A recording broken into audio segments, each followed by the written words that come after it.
Okay, guys, this is the first video lecture. These are all going to be short. Most of them are going to be probably under, 5, 6, 7 minutes. These are just, very short videos where I can overview a document or a PowerPoint and speak over it for you guys. This first one is on the writing process. If you had me for English 100, this is going to be familiar to you. But if you didn't, this is something that you need to learn. We all need to get on the same page before we can move forward from here.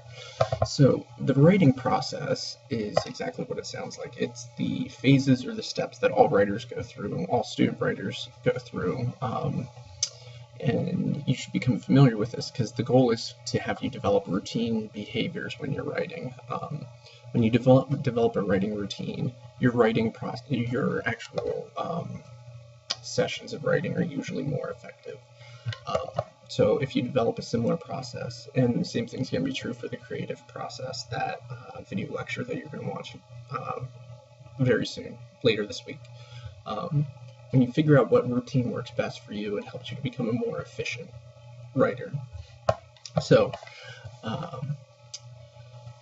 and also the writing process, as it says right here, encourages students to view writing projects as an act of creation that's developed through phases. That can also help it not seem so cumbersome.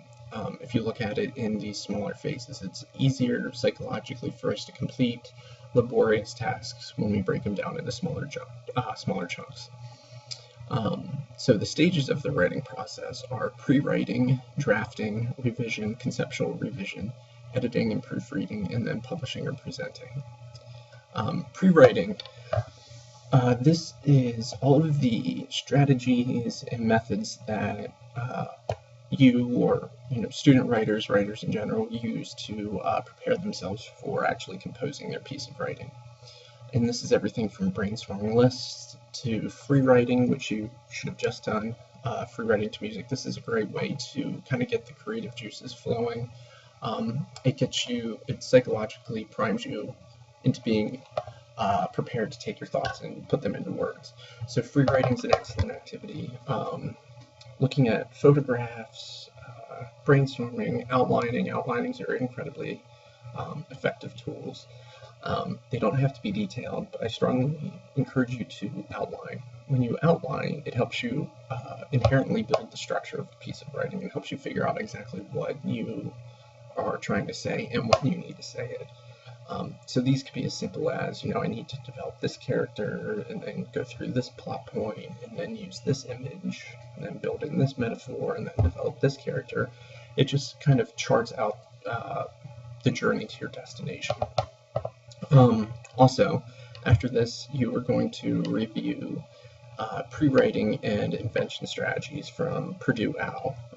There are sections in there that give you tips and strategies to kind of get yourself started with a new project.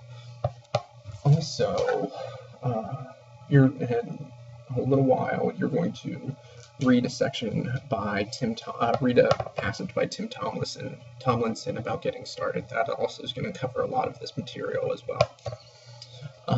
The next step is drafting. This is the actual composition of writing, and it's important to think of when you're composing a new piece of writing, that you want to get all of your thoughts out. The first draft, you never submit the first draft of anything you ever write. The first draft is to get all of your thoughts out, and then you go back and chip away at it. You take out what's not necessary, you take out what's repetitive. Stephen King, actually, in his book On Writing, if you have me for English 100, you already read that book. But in On Writing, Stephen King likes to describe drafting as you're unearthing an artifact. So you're digging it up, you're chipping away at it. So when you write a first draft, you're trying to get everything out that you need to clearly say what you want to say, to clearly get the reader to where you want them to end up at the end of the piece. And then you go back and chip away at it. You take out what's not necessary, you take out repetitions, maybe some unnecessary plot points or unnecessary characters. That's when you really kind of get through all of that, and that's actually conceptual revision, which is the next step. So conceptual revision is the process of looking at the big picture elements in a piece. This isn't editing and proofreading. This isn't looking for grammar and spelling. This is, making sure the big pieces fit together. And when you workshop the prompted story number 1 next week, this is exactly what I want you to do. I want you to just give feedback regarding the big picture elements.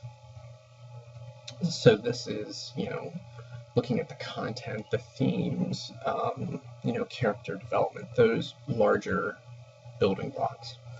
The next phase is editing and proofreading, which you guys all know what this is. This is, it's very important that you do this after the conceptual revision process. You don't want to waste your time making sure your sentence structure and grammar and spelling in your language choices, and that you're using, you're not using boring verbs, and that you're not repeating yourself. You don't want to waste your time doing that to then go back and realize that you're going to cut, this entire page of your short story. So it's important to do the conceptual revision first. And these are things that you should definitely keep in mind. Are you using the correct word? Is the rhythm and sentence structure appropriate? We're going to discuss sentence structure in a video that's coming up soon. Are there any gaps in the flow of ideas, extraneous words, anything that can be cut? And then, of course, the last stage is publishing and presenting. And this is when the work goes out into the world. This is when you upload it to be workshopped. This is when you send that email to your coworkers, anything. And it's important to take the time to revise and work through the writing process, because you don't want to send something out that isn't perfect. You never want to submit a first draft or anything that isn't as best as it can be. In this class, this is the time to make mistakes and to experiment and to figure out what works and doesn't work. You don't want to be you don't want to be learning how to write when you are in the workplace or in a class for your major. So it's important to really use this class in your English 100 class that you took. It's really important to use this as a time to learn, and we're all here to support each other, so this is the time to make mistakes. Now, this document is available in the content folder for the writing process. This is something that you should download and keep a copy of. It's attached there. And also, when you go to the Purdue OWL site, you should probably try to save a copy or bookmark the invention and pre-writing strategies there, because chances are you're going to get stuck or you're going to be blocked at some point, and these are great ways to kind of get your gears turning. So that's it for the writing process.